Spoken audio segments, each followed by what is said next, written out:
I'm Frank Proto, professional chef and culinary instructor, and today I'm going to show you the best way to make grilled cheese at home, Frank style.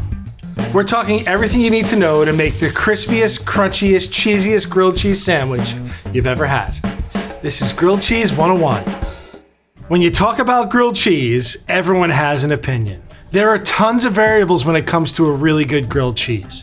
You got your bread, you got your mayonnaise or butter, you have the cheese that you use as well. I believe mine is the best. The bread that I like to use for my grilled cheese has a very tight crumb. Now, if you don't know anything about bread, the inside is the crumb.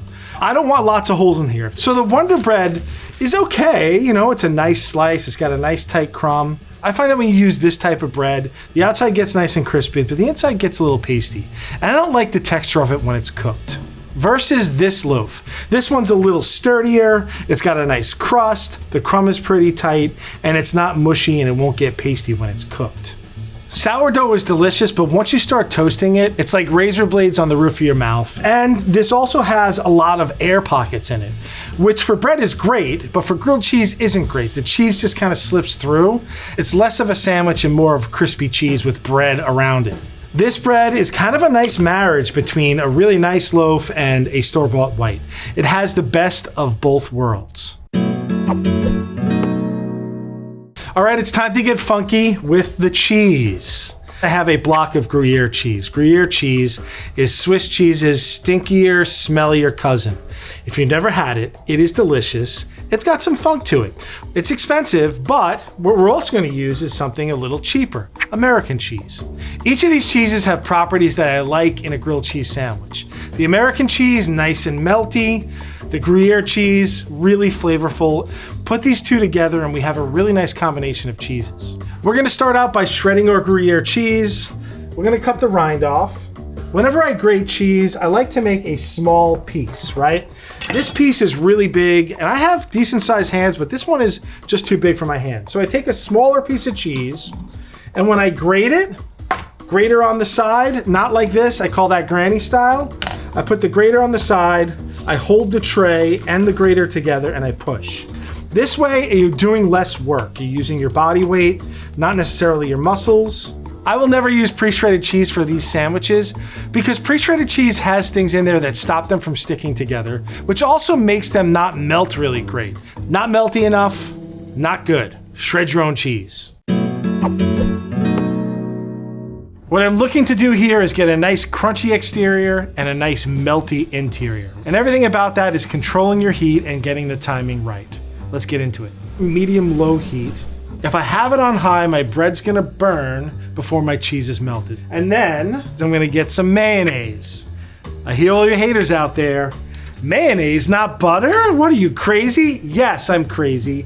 Mayonnaise, in my opinion, is the better thing to use here for a grilled cheese. It's got a little more zip, a little more flavor. It doesn't burn like butter. You brush it on the bread so that you get a nice even browning on your bread.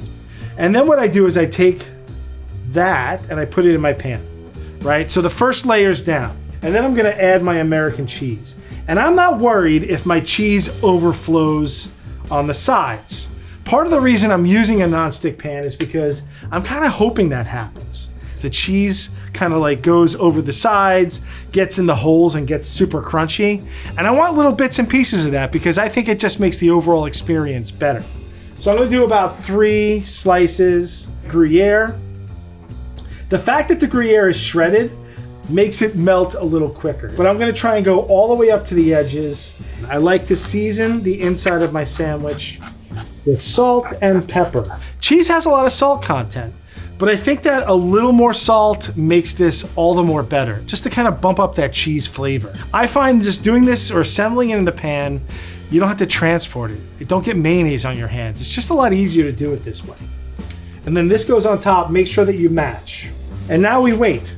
The reason I like to do this over low heat is that it makes it more foolproof. The bread's gonna cook slowly and crisp up. The cheese is gonna melt all the way through.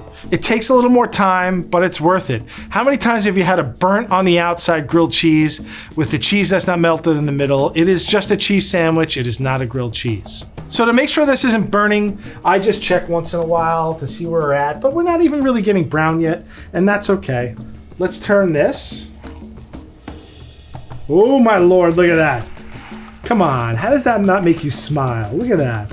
Look, I have some cheese toasties on the edge. Even I'm impressed with myself.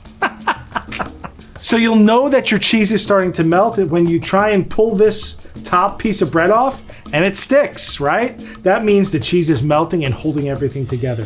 One caution here, give it a little more time than you think because the center usually takes a little longer than the rest of the outside of the sandwich. My cheese is starting to melt and that's gonna give me a nice crispy edge.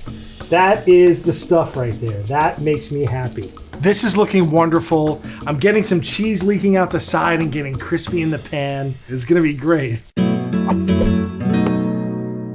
Get your hot grilled cheese sandwich. Make sure you have chef hands.